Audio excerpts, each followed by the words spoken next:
క్రైస్తవుడు పండ్లు కొరకవచ్చునా?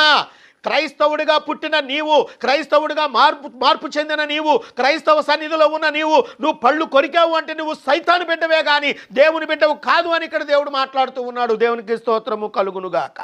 ప్రియమైన దేవుని పిల్లలారా, మరొక మాట చూపిస్తాను చూడండి. సామెతల గ్రంథము 30వ అధ్యాయము 14వ వచనంలో నుండి చూద్దాం. ఖడ్గము వంటి పళ్ళును కత్తుల వంటి దవడ పళ్ళు గల వారి తరము గలదు. ఏమన్నాడు ఇక్కడ?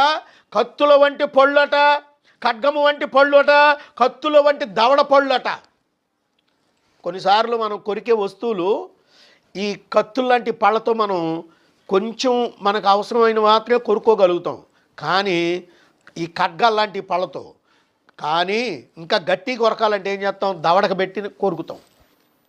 అంటే ఈ పళ్ళ గురించే దేవుడు ఎందుకు మాట్లాడుతున్నాడంటే ఖడ్గము వంటి పళ్ళట, కత్తుల వంటి దవడ పళ్ళు గల వారి